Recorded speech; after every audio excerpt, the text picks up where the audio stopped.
বন্ধুরা, নেপালের প্রধানমন্ত্রী কেপি শর্মা ওলিকে ভারত যে লেসন দিয়েছে তা সম্ভবত তিনি সারা জীবন মনে রাখবেন। ভারত স্পষ্ট ভাষায় জানিয়ে দিয়েছে, যদি আমাদের সংবেদনশীলতাকে কোথাও থেকে আঘাত করেন অথবা রেড লাইন্সকে অতিক্রম করেন তাহলে আমাদের কাছ থেকে কোনো সাহায্যের আশা করবেন না। এই রেড লাইন্সগুলিকে ক্রস করলে তার কনসিকোয়েন্স আপনাকে ভোগ করতেই হবে। এখন প্রশ্ন হলো যে আসলে এমন কি ঘটনা ঘটল। আসলে বন্ধুরা, নেপালের প্রধানমন্ত্রী কেপি শর্মা ওলি ভারতের কাছে বহুবার অনুরোধ করেছেন যে তাদেরকে আমন্ত্রণ জানানো হোক, কিন্তু এরপরেও তাকে বিন্দুমাত্র পাত্তা দেওয়া হচ্ছে না। এমনকি নেপালের ফরেন মিনিস্টার সম্প্রতি ভারতে এসেছেন এবং অনেক চেষ্টা করেছেন যেন ভারতের ফরেন মিনিস্টারের সঙ্গে দেখা হয়। যদি মিনিস্টারদের সঙ্গে দেখা নাও বা হয়, অন্তত কোনো সিনিয়র বিউরোক্র্যাটের সঙ্গে দেখা করা হোক, কিন্তু তা কিছুই হয়নি। ভারত এবার একটি পরিষ্কার বার্তা দিয়ে দিয়েছে। এখানে আমরা দেখতে পাচ্ছি কেপি শর্মা ওলি, যিনি চীনে গিয়েছিলেন, তবে তিনি ভারতে আসতে চেয়েছিলেন, কিন্তু ভারত তাকে আমন্ত্রণ জানায়নি। এরপর তিনি প্রথম বায়োল্যাটারাল ভিজিটে চীনে গিয়েছিলেন। যদিও এর আগে ইউনাইটেড নেশনের জন্য আমেরিকাতেও গিয়েছিলেন, তবে সাধারণত যে বায়োল্যাটারাল ভিজিট ভারতে হওয়ার কথা ছিল তা ভারতে হয়নি। এবার যেহেতু ভারত ইনভাইটেশন দেয়নি, তাই ভারতকে একটি বার্তা দেওয়ার জন্য তিনি চীনে চলে যান। এমনটাও বলতে পারেন যে তিনি দেখাতে চাইছেন যে আপনারা ইনভাইট না করলেও আমি চীনে চলে যাচ্ছি, কিন্তু এর পরেও কোনো লাভ হয়েছে বলে মনে হচ্ছে না। তবে এখানে দেখার বিষয় হলো কেপি শর্মা ওলি হয়তো তার অভ্যাসের কারণে অসহায়। এখন তিনি আবার ভারতের প্রতি একটি বার্তা দেওয়ার জন্য পাকিস্তান এবং বাংলাদেশে যাওয়ার প্রস্তুতি নিচ্ছেন, এমন খবর সোশ্যাল মিডিয়ায় এবং কিছু মূলধারার সংবাদ মাধ্যমেও ছড়িয়ে পড়েছে। তবে বন্ধুরা, একটি বিষয় নিশ্চিত, নেপাল বহুদিন ধরে কেপি শর্মা ওলির নেতৃত্বে চেষ্টা করছে যে ভারতের বিরুদ্ধে যাতে একটি গ্যাং তৈরি করা যায়, যেখানে একদিকে রয়েছে ওলি, অন্যদিকে রয়েছে বাংলাদেশ এবং আরেক দিকে রয়েছে পাকিস্তান, আর সেখানেই সার্ককে একটি প্ল্যাটফর্ম বানানোর চেষ্টা চলছে।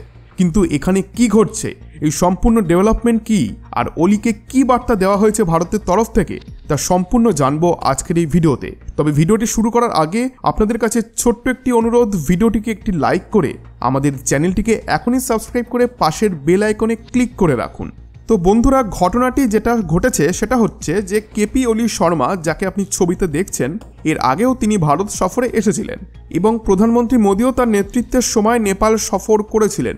তবে বন্ধুরা, কেপি শর্মা ওলির সঙ্গে একাধিকবার চুক্তি করে ভারত একটি বিষয়ে ভালোভাবেই বুঝে গেছে যে তিনি অত্যন্ত চতুর ব্যক্তি, আর তাকে মোকাবিলা করার পদ্ধতি ভারত এবার একটু ভিন্নভাবে গ্রহণ করেছে।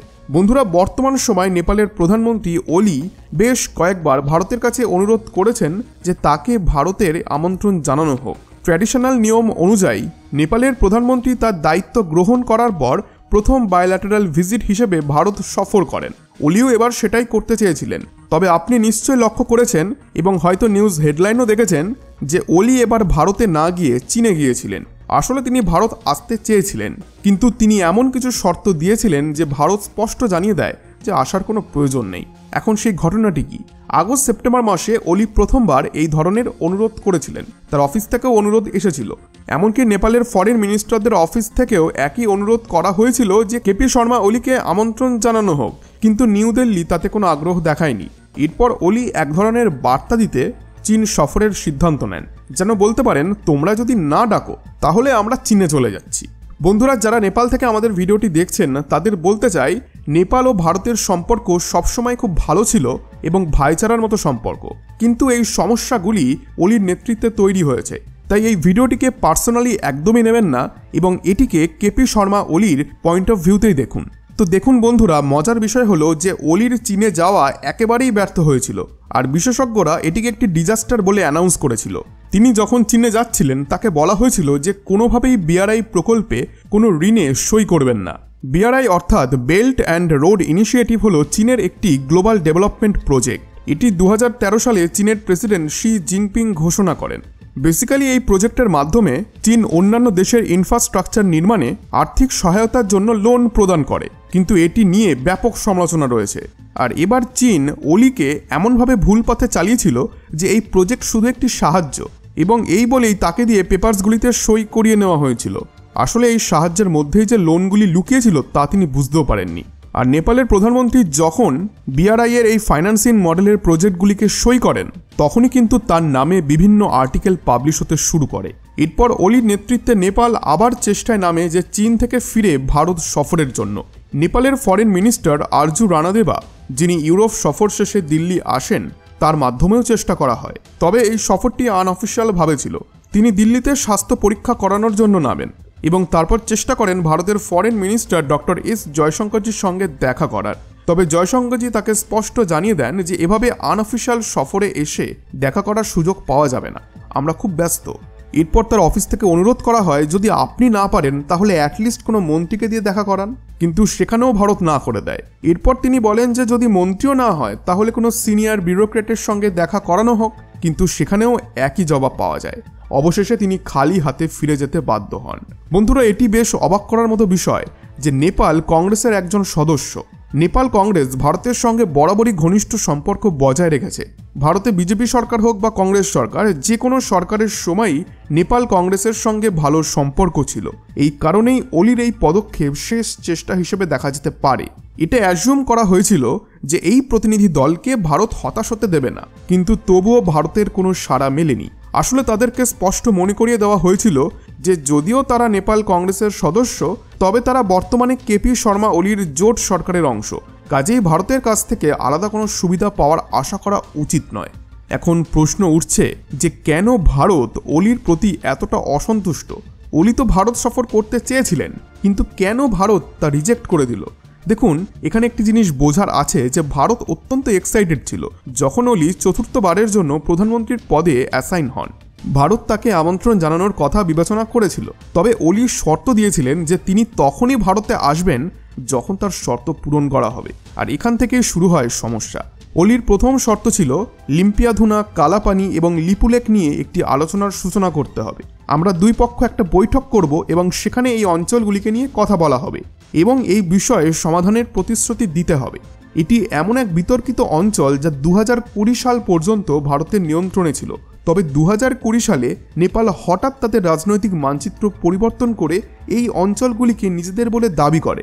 এমনকি নেপালের নতুন 100 টাকার নোটেও এই অঞ্চলগুলিকে অন্তর্ভুক্ত করার পরিকল্পনা করেছে।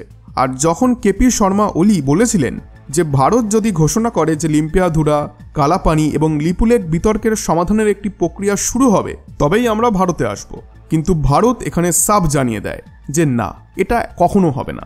ভারত বলেছে যে এই অঞ্চলগুলি ভারতের অংশ এবং এগুলি নিয়ে কোনো বিতর্ক ছিলই না, তাই এগুলি নিয়ে আলোচনা করার কোনো প্রশ্নই ওঠে না। ভারত স্পষ্ট করেছে যে নেপাল যদি কোনো ভারতীয় ভূখণ্ডকে নিজেদের দাবি করে এবং এটিকে বিতর্কিত হিসেবে দেখায়, তবে এই নিয়ে আলোচনা শুরু করার মতো কোনো যৌক্তিকতা নেই। ভারতের মতে এই দাবিগুলি বেসলেস এবং অযৌক্তিক। ভারত ওলিকে সাফ জানিয়ে দেয় যে তার এই প্রস্তাব গ্রহণযোগ্য নয় এবং ভারতে আসার কোনো প্রয়োজন নেই।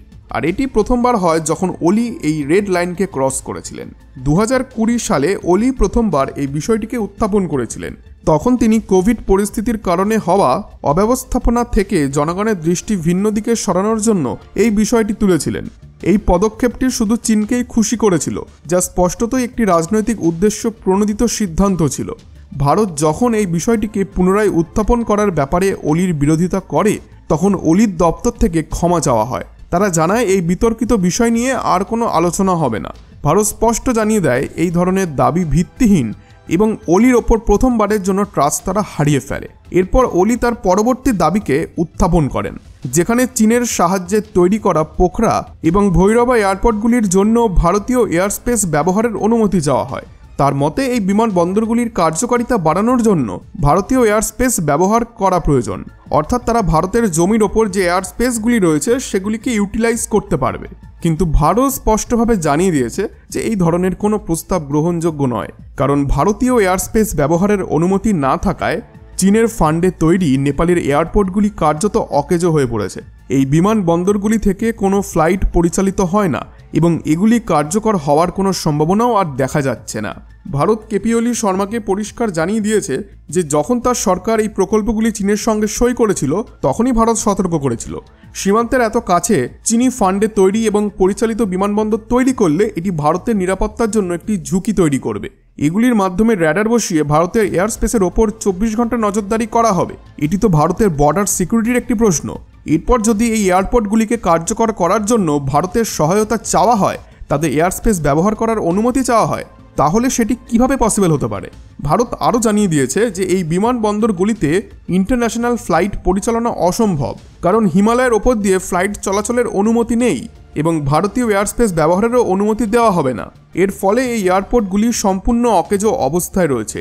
নেপাল এই পরিস্থিতি সামাল দিতে চীন যে লোন দিয়েছিল সেটিকে অনুদানে রূপান্তরিত করার প্রস্তাব দিয়েছে, যাতে অর্থ ফেরত দিতে না হয়। কিন্তু আপনার কি মনে হয় চীন কি এই কাজ কখনো করবে? তারা তো তাদের লোন সুদসহ ঠিক আদায় করে নেবে। ভারতের এই কঠোর অবস্থান অলির প্রতি আগের বিশ্বাসকে আরও শক্তিশালী করছে যে তিনি ধারাবাহিকভাবে ভারত এবং চীনের মধ্যে কৌশলগত ভারসাম্য রক্ষার চেষ্টা করছেন, তবে তার কাজগুলি স্পষ্টভাবে চীনের পক্ষে। ভারত কাঠমান্ডুকে বুঝিয়েছে যে যদি চীনের ফান্ডে করা ইনফ্রাস্ট্রাকচার ডিলগুলি যেমন ফ্লাড কন্ট্রোল বা ইলেকট্রিসিটি প্রজেক্ট নেপালের জন্য লাভজনক হয়, তাহলে ভারত এতে সমর্থন করবে। কিন্তু যদি বিষয়টি এয়ারস্পেস বা সীমান্ত নিয়ে হয়, তাহলে ভারতের কাছ থেকে কোনো সহযোগিতা আশা করা উচিত নয়। বর্ডারের কোনো ঝামেলা নিয়ে ভারত কোনো আলোচনায় যেতে রাজি নয়, কারণ এই অঞ্চলগুলি ভারতের এবং তা কখনো বিতর্কিত ছিলই না। রিসেন্টলি আরও একটি খবর সামনে এসেছে যে কেপি শর্মা ওলি তার পুরনো অভ্যাস অনুযায়ী এক নতুন উত্তেজনা সৃষ্টি করেছেন। পাকিস্তান এবং বাংলাদেশ উভয়ই নেপালকে তাদের পক্ষে টানতে চেষ্টা করছে। তাদের প্রস্তাব হলো একসঙ্গে মিলে সার্ককে পুনরুজ্জীবিত করা। সার্ক যার প্রায় কোনো অস্তিত্বই নেই, আর তার অফিসও কাঠমান্ডুতে অবস্থিত এবং বর্তমানে নেপালি সার্কের বর্তমান চেয়ার। আজ থেকে প্রায় 6 দিন আগে পাকিস্তানের রাষ্ট্রদূত নেপালে কেপি ওলি শর্মার সঙ্গে দেখা করেন। বৈঠকের পর ওলি বলেন যে তিনি সার্ককে পুনরুজ্জীবিত করার চেষ্টা করবেন। এরপরেই পাকিস্তানের রাষ্ট্রদূত হঠাৎই ঘোষণা করেন যে পাকিস্তান পরবর্তী সার্ক শীর্ষ সম্মেলন আয়োজনের জন্য প্রস্তুত। পরিকল্পনা চলছে যে এই সম্মেলন নেপালে আয়োজিত হবে। ভারত এই বিষয়ে কড়া আপত্তি জানিয়েছে। ভারতের ধারণা এটি ভারত বিরোধী গ্যাং তৈরির একটি প্রচেষ্টা, যেখানে পাকিস্তান, বাংলাদেশ এবং কেপি শর্মা ওলি একত্রে কাজ করবেন। আর ভারত ওয়ার্নিং দিয়েছে যে এই ধরনের পদক্ষেপের ফল ভালো হবে না। ওলি স্পষ্টতই ঢাকা এবং ইসলামাবাদের সঙ্গে কাজ করতে চান। এমনকি খবর পাওয়া গেছে যে তিনি শীঘ্রই ঢাকা এবং ইসলামাবাদ সফরের পরিকল্পনা করছেন। এর আগে তিনি চীনে গিয়ে সেভাবে কোনো সুবিধাই পাননি। এখন তিনি মনে করছেন যে বাংলাদেশ এবং পাকিস্তানের সঙ্গে কাজ করে তিনি ভারতের প্রতি ক্ষোভ প্রকাশ করবেন। তবে প্রশ্ন হচ্ছে যে পাকিস্তান এবং বাংলাদেশ নেপালকে কি দিতে পারে? এর উত্তর খুবই সামান্য। চীন থেকেও নেপাল খুব একটা সুবিধা পায়নি। ভারতের প্রতি বিদ্বেষ প্রকাশের জন্য নেপাল নিজেই নিজের অবস্থান আরও দুর্বল করছে। বন্ধুরা, ভবিষ্যতে এই পরিস্থিতি কিভাবে বদলায় তা দেখার মতো বিষয়। তবে ভারতের দৃঢ় অবস্থান এবং নেপালের কিছু ভুল থেকে আমাদের অনেক কিছু শেখার আছে। আপনাদের কি মতামত? নেপালের এই পদক্ষেপ কি তাদের জন্য সঠিক ছিল? ভারতের প্রতিক্রিয়া কি যথার্থ? আপনার মতামত কমেন্টে জানাতে ভুলবেন না। ভিডিওটি ভালো লাগলে ভিডিওটিকে লাইক করুন, শেয়ার করুন এবং আমাদের চ্যানেলটিকে এখনই সাবস্ক্রাইব করে নিন। ধন্যবাদ এবং আগামী ভিডিওতে আবার দেখা হবে।